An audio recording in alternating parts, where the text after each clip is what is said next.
Talking all about injuries, Brian. So phone lines are open, 850-392-1544. We have an email question that's been emailed to us earlier today, and we'll jump into that right now if we can. My husband was in a minor accident 2 months ago. He is now having some back pain, has had to see a doctor. His medical bills are adding up. How do we bring this up with the insurance adjuster now, since he reported no injuries at the time? Andrea. Well, that's a pretty common question. I mean, you know, Andrea, what happens is basically, just because you didn't report injuries at the time of the accident doesn't mean that your husband doesn't have injuries later, right? Now, what is important is you need to report that within 14 days because you can lose certain type of benefits under your personal injury protection policy.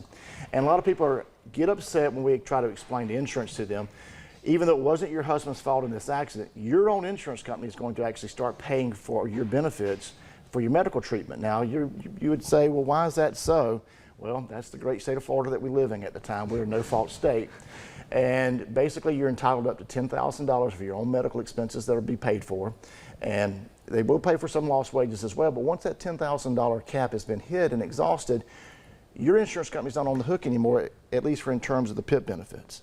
Now, a lot of people have problems with that. They're like, well, why is my insurance company paying first, Brian? No, and again, that's what Chris said, is in Florida, we are required to carry $10,000 of no-fault benefits. So that is first priority. Any medical treatment you get, you have to go through your insurance, your car insurance first, and then your health insurance.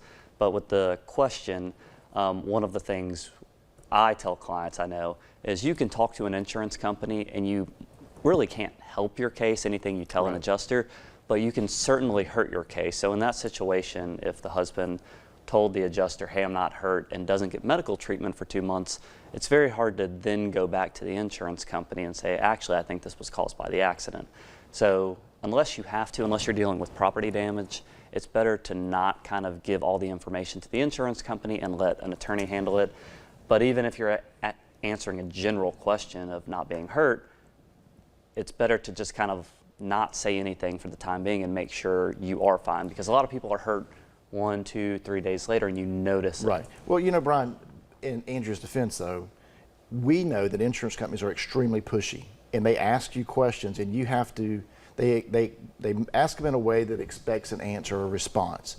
And like Brian said, don't be so fast in having to answer those questions, because understand, those are trained professionals that do that day in and day out, and that's probably not what you do for a living, is deal with insurance claims. And so if you have questions, get someone to represent you, to advocate for you. And that's why we represent clients on a contingency fee basis, because we don't charge you anything up front, and we only recover when we recover for you.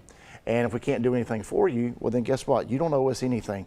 But we will protect you and make sure that you're handling your case in the right way, because why not have somebody represent you? Because the insurance companies darn sure have somebody representing them.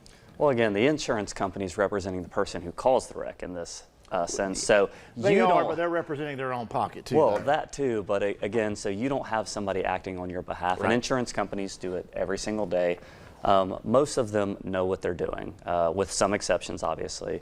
But you can run into situations where you put your foot in your mouth and then it makes negotiating a claim extremely difficult down the line. And a lot of people, I have family members who get in a car wreck and they don't want to get medical treatment right away. They think it's going to go away.